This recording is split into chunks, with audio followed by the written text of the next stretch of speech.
Kumusta mga kasaliksik? Ang presyo ng digmaan na inilunsad ni Vladimir Putin ay isinulat na sa dugo ng kanyang sariling mga mamamayan. Sa pinakahuling ulat na inilabas ng Center for Strategic and International Studies, CSIS, tinatayang nasa 750,000 sundalong Ruso na ang naging casualty mula nang simula ni Putin ang pananakop sa Ukraine noong Pebrero 2022. Ang bilang na ito ay kinabibilangan ng mga napatay, nasugatan at nahuli sa laban. Sa naturang bilang, humigit kumulang 250,000 ang pumanaw sa aktwal na labanan sa mga teritoryong Ukrainian. Ayon sa ulat ng Kyiv Independent na isinapubliko noong ika-4 ng Hunyo, hindi pa rin tumitigil ang Kremlin sa pagpapatupad ng mga lumang estratehiya sa kabila ng napakataas na bilang ng mga kaswalti.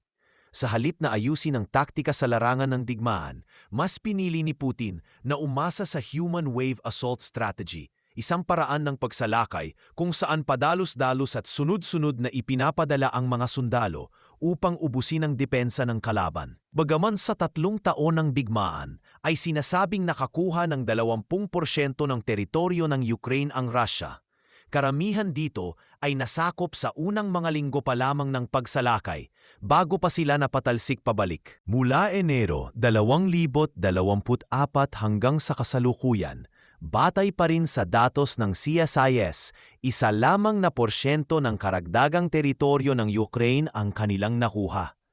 Ibig sabihin, sa loob ng mahigit 1 taon, ang bilis ng pag-usad ng mga puwersa ng Russia ay katumbas lamang ng tinatayang 164 na square feet kada araw, isang kalunos-lunos na estadistika kung ikukumpara sa bilang ng mga sundalong ibinubuwis nila kada araw.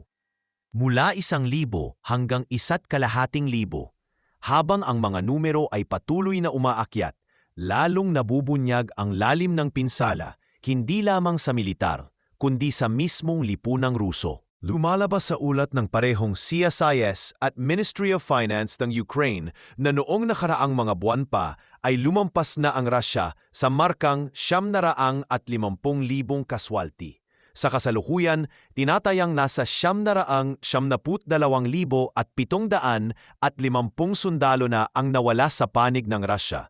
At kung magpapatuloy ang average loss na 1,000 kada araw, maaaring umabot sa 1,000,000 ang casualty figure sa loob ng 9 hanggang 50 araw. Sa karagdagang pagsusuri ng The Economist, napatunayan din na lumampas na ang Ukraine War sa lahat ng naitalang casualty figures ng Russia mula pa noong ikalawang digmaang pandaigdig. Sa 10 taong pakikidigma ng dating Soviet Union sa Afghanistan, tinatayang 15,000 lamang ang nasawi. Sa madaling salita, 66 na beses na mas nakamamatay ang digmaan sa Ukraine kaysa sa buong dekadang kampanya sa Afghanistan. Kahit pa 3 taon pa lamang ito tumatagal. Hindi rin nagkakaisa ang iba't ibang organisasyon sa aktwal na bilang ng mga namatay. Ayon sa Mediasona at Russian service ng BBC, hanggang Mayo 26, nakumpirma nila ang pagkamatay ng 109,625 sundalong Ruso. Subalit, binigyang diin ng mga mamamahayag na ang bilang na ito ay base lamang sa mga kumpirmadong ulat mula sa mga obituary, lokal na ulat ng media, at opisyal na pahayag ng mga otoridad. Malaki ang posibilidad na libu-libo pang pagkamatay ang hindi na itala o natago mula sa publiko. Sa karagdagang pagsisiyasat ng The Economist, nakasaad na hanggang katapusan ng 2024, nasa 165,000 sundalong Ruso na ang namatay batay sa probate records para sa excess deaths. Sa unang kalahati ng 2025 pa lamang, may karadagang 70,000 nasawi na ang idinagdag sa mga rekord, na lalong nagpapatibay na malapit na sa 250,000 kamatayan ang kabuuang bilang. Bukod pa rito, ang rasyo ng malubhang na sugatan kumpara sa mga namatay ay 4-1, ayon pa rin sa The Economist. Dahil sa sobrang tindi ng mga sugat at kakulangan sa maayos na serbisyong medikal, tinatayang 4 na sundalo ang nasusugatan ng matindi sa bawat isa na namamatay. Kaya kung 250,000 sundalo na ang namatay, Maaari nang umabot sa 1 milyong kaswalti ang kabuuang bilang kapag isinama ang malubhang sugatan. Pinalalalim pa ang krisis ng katotohanang hindi lamang mga pinsala mula sa labanan ang dahilan ng kamatayan. Ayon sa historical analysis ng The Economist, sa mga modernong digmaan gaya ng digmaan sa Congo mula 1978 hanggang 2003, milyon-milyong namatay dahil sa gutom, sakit at persekusyon.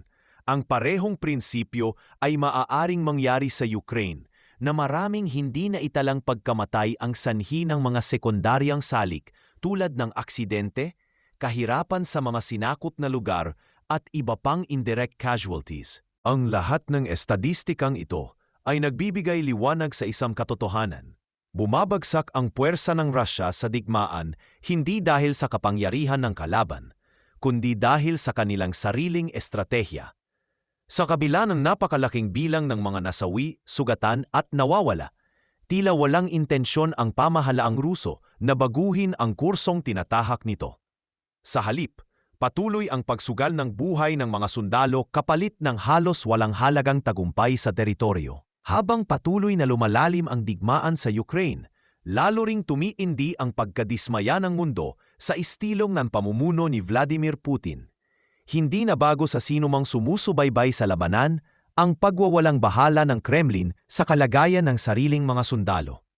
Sa mga impormasyong na ilahad ng Kyiv Independent, BBC at The Economist, malinaw na binibigyang katuwiran ni Putin ang kanyang matinding pananaw. Ang buhay ng isang sundalo ay kapalit lamang ng lupaing nais niyang sakupin. Ayon sa mga sundalong Ukrainian na nasa harapan ng labanan, kapansin-pansin na kahit ang mga sundalong sugatan mula sa panig ng Russia ay hindi pinapahintulutang magpahinga o gumaling. Sa halip, muli silang ipinapadala sa harap ng gyera kahit pa hindi pa sila ganap na nakaka-recover. Isang sundalo na may codename na Hunter ang nagsabing, yung mga sugatan binabalik na agad sa front lines. Minsan, hindi na sila nakakagalaw ng maayos pero sinasama pa rin sa wave ng pag-atake. Ito ay malinaw na indikasyon ng kawalan ng malasakit ng pamahalaang Ruso sa kaligtasan ng sariling mga tauhan. Hindi ito ang unang pagkakataon na umalingaw-ngaw ang mga ulat ng ganitong asal mula sa Kremlin. Mula pa noong simula ng digmaan, tahimik si Putin sa aktwal na bilang ng mga casualties. Ayon sa Davis Center for Russian and Eurasian Studies, ang Leave No Man Behind na pulisiya na sagrado sa maraming hukbo ng mundo ay tila hindi umiiral sa panig ng Russia. Wika ng ulat, sa pananaw ni Putin, marangal ang mamatay para sa kanyang adhikain. Kung mamamatay ang isang sundalo, tiyak namang may kapalit na bagong recruit na darating. Noong Mayo 2022 pa lamang, lumilitaw na ang ganitong pananaw ng leader ng Russia. Sa panahong iyon, wala pang 3 buwan ang digmaan sa Ukraine, subalit pumalo na sa 20,000 ang naitalang casualties sa panig ng Russia. Hindi gaya sa Estados Unidos kung saan binibigyang pansin ng publiko ang bawat sundalong nasawi. Sa Russia, tila hindi ito umaalingaw-ngaw sa tainga ng mga nasa kapangyarihan, ayon sa ulat ng Davis Center. Sa kabila ng mga ito, patuloy pa rin ang pagpapalabas ng mahuwad na pangako mula sa Kremlin. Noong Agosto 2024, iniulat ng CNN na ipinangako raw ni Putin sa kanyang mga poorly trained conscripts na hindi sila ipapadala sa front lines. Ngunit ilang linggo lamang ang lumipas, pinasok ng Ukraine ang rehiyon ng Orsk, isang panig ng Russia na naging sanhi ng matinding pagtugon ng Kremlin. Sa panahong iyon, pinilit ni Putin na isabak ang higit sa 62,000 sundalo. Karamihan ay conscripts na dapat ay hindi sana inilagay sa labanan.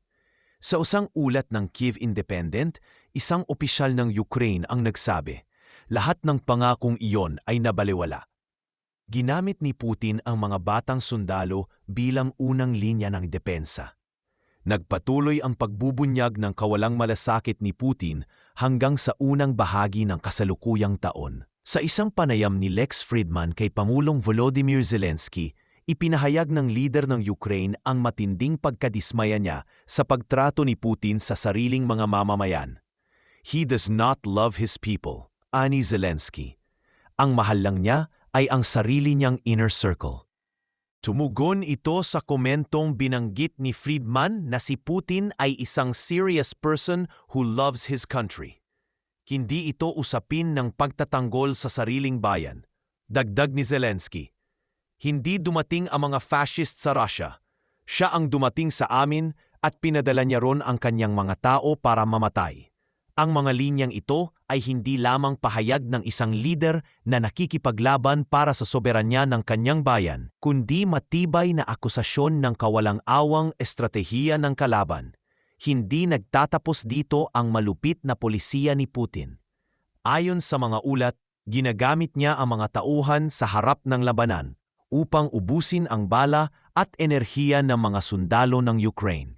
Ayon kay Lieutenant Colonel Anton Bayev ng Kartya Brigade ng Ukrainian National Guard, 3 o 4 na wave ng sundalo ang pinapadala ng Russia kada araw. Tila bang gustong ilantad ng Russia ang mga posisyon ng aming artillery para madetermina kung saan kami nakapwesto. Dagdag pa niya, hindi lamang ito pisikal na nakakapagod, kundi pati na rin sa isipan ng aming mga sundalo. Mahirap ipaliwanag ang pagkapagod na dulot ng walang tigil na pag-atake. Kinagurian ng BBC ang ganitong estratehiya bilang meat assaults, isang taktikang tila sinadyang bumuo ng mental at pisikal na pressure sa mga puwersa ng Ukraine, kahit pakapalit nito ay napakaraming buhay mula sa hanay ng Russia.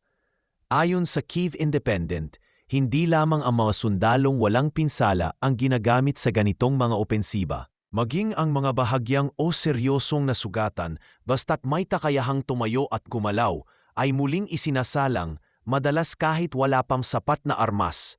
Sa lahat ng ito, umiigting ang malinaw na pattern. Si Putin ay patuloy na ginagamit ang mga sundalo bilang panandaliang kasangkapan, hindi bilang mamamayang dapat alagaan. Ipinapakita ng datos at testimonya na bawat katawan na nawawala o nasasawi ay tila kapalit lamang ng ilang metro ng teritoryo, isang estratehiyang hindi lamang anti-militar kundi anti-tao. Sa kabila ng lumalalang krisis sa larangan ng digmaan, tila hindi natitinag ang kapangyarihang ipinapamalas ni Vladimir Putin sa loob ng Russia. Sa halip na humarap sa katotohanan at suriin ang mga pagkukulang ng kanyang estratehiya, mas piniling gamitin ng Kremlin ang kontrol sa media upang baluktutin ang realidad. Isang hakbang na nagpapalalim palalo sa pagkakahati ng katotohanan at propaganda. Isa sa mga fundamental na dahilan kung bakit patuloy na mataas ang bilang ng mga nasasawing sundalong Ruso ay ang kakayahan ni Putin na itago ang katotohanan sa kanyang mga mamamayan. Ayon sa mga ulat ng The Economist, ginagamit ng Kremlin ang state media para ikumot ang brutal na realidad ng digmaan, na tila bang hindi nangyayari ang pagkamatay ng daan-daang libong sundalo. Ang mga magulang, asawa at anak ng mga sundalo ay kadalasang hindi nakakakuha ng buong impormasyon ukol sa mga mahal nila sa buhay, maliban na lamang kung may opisyal ng pabatid ng pagkasawi. Ang totoo, marami sa mga kababayan namin ang wala talagang alam. Naniniwala sila na nananalo kami. Ani isang dating sundalong Ruso na tumakas papuntang Georgia. Wala silang ideya kung gaano karaming bangkay ang naiuwi o naiwan sa Ukraine. Ang ganitong uri ng manipulisasyon ay hindi magagawa kung wala si Putin sa isang posisyong diktatorial. Ayon sa The Economist, bilang isang de facto dictator, hawak ni Putin ang buong kontrol sa daloy ng impormasyon. Hindi lamang niyang napipigilan ang paglabas ng mga mapanuring ulat, kundi pati na rin ang pagbabalita sa aktwal na lagay ng labanan. Dahil dito, patuloy niyang nalilinlang ang mga mamamayan upang sumang-ayon sa digmaan, isang ilusyon na malayo sa tunay na nagaganap sa mga linya ng depensa sa Ukraine. Kaakibat ng ganitong manipulasyon ay ang isa pang pangunahing dahilan kung bakit hindi bumababa ang casualty rate ng Russia, ang magkaibang kultura ng pakikidigma sa pagitan ng Russia at Ukraine. Sa Ukraine, bilang isang demokrasya, ipinapakita ng liderato ang higit na malasakit sa buhay ng kanilang sundalo.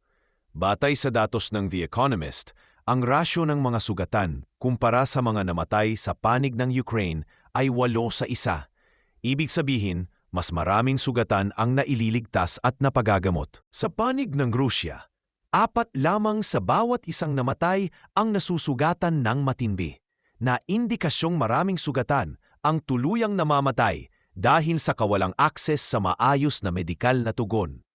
Sa isang bahagi ng panayam, binanggit ni President Volodymyr Zelensky ang malaking kaibahan sa kanilang pananaw bilang isang demokrasya. "We value life. We know their families. Every soldier lost is mourned," ani Zelensky. Sa kanila, parang wala lang. Parang isang numero lang ang bawat isa. Ayon pa sa The Economist, ang mga sundalong Ukrainian ay may mas mataas na tsansang makauwi ng buhay kung nasugatan. Samantalang sa Rusya, madalas ay hindi na nakakabalik pa. Ang kontrol ng Rusya sa narrative ay pinalalakas ng distansya ng digmaan sa karamihan ng populasyon ng bansa. Hindi tulad sa Ukraine, kung saan ang digmaan ay literal na nasa mga siyudad, baryo at komunidad. Ang mga mamamayang Ruso ay mas shielded mula sa katotohanan. Maliban na lamang sa ilang pag-atake ng Ukraine sa mga border oblast gaya ng Kursk, halos wala silang nararamdamang direktang epekto ng gyera. Ito ay sinasamantala ni Putin upang ipagpatuloy ang propaganda na lahat ng nangyayari ay ayon sa plano, kahit na ang mga numero ng casualty ay nagsasabi ng kabaliktaran. Subalit ang kultura ng paggamit ng mass casualties bilang sandata sa digmaan ay hindi lamang buma ng kasalukuyang pamumuno ni Putin. Ayon sa Geneva Solutions, ang ganitong pananaw ay bahagi na ng kasaysayan ng Rusya. Matatandaan na noong Battle of Narva noong taong 1700, natalo ang hukbo ni Tsar Peter the Great laban sa Sweden. Ang istorya ay nagsasabing matapos ang labanan, napaluha si Piper sa pagkamatay ng marami niyang kaibigan. Ngunit isang tagapayo ang lumapit at nagsabing, "Huwag kang umiyak, mahal na Ginoo. Ang mga ina ng Russia ay mag-aanak pa ng mas marami." Isang pahayag na sa maraming makasaysayang pag-aaral ay simbolo ng pagsuko sa ideya na pwedeng palitan ang buhay ng tao para sa tagumpay ng Estado. Ang ganitong pananaw ay nagpatuloy sa mga sumunod na labanan sa kasaysayan. Sa Soviet-Finnish War, 8 sundalong Ruso ang namatay sa bawat isang sundalong Finnish na napatay. Sa Storming of Berlin noong 1945, mahigit 300,000 sundalong Ruso ang namatay, isang numero na halos katumbas ng buong bilang ng American military deaths sa buong World War II. Mas inuuna ng Russia ang pagkamit ng layunin kaysa sa kaligtasan ng sundalo, isang prinsipyo na hanggang ngayon ay sinusunod ni Putin. Sa kabila ng malinaw na pagkalugi, nananatili ang kampanya ng Kremlin para sa tuloy-tuloy na recruitment. Ayon sa Kyiv Independent, nagre-recruit pa rin ang Russia ng 30 hanggang 40,000 sundalo kada buwan, kadalasang mula sa mga mahihirap na lalawigan, gamit ang mga insentibong malalaking halaga, gaya ng signing bonus na $15,000 at compensation na umaabot sa $240,000 kung mamatay. Napipilitang pumasok sa serbisyo ang mga lalaking may pamilya at walang ibang mapagkakakitaan. "Wala naman akong ibang alam gawin," ani Andrei, isang recruit mula sa rehiyon ng Ural na nakausap ng The Economist. "Yung 3 anak ko, kailangan kumain.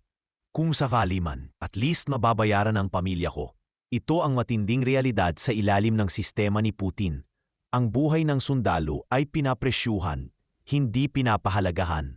Habang unti-unti nang nauubos ang liquid reserves ng Russia, bumaba na sa $31 bilyong mula sa $117 bilyon noong 2021, hindi ito nagpapakita ng indikasyong titigil si Putin. Gaya ng sabi sa ulat ng Business Insider, kahit kapusin ang budget, mananaili si Putin sa gyera. Dahil sa kita mula sa langis at gas at sa isang ekonomiyang nakaangkla na mismo sa digmaan, itutuloy niya ang madugong estratehiya kahit pa buong populasyon ng Russia ang maging kabayaran.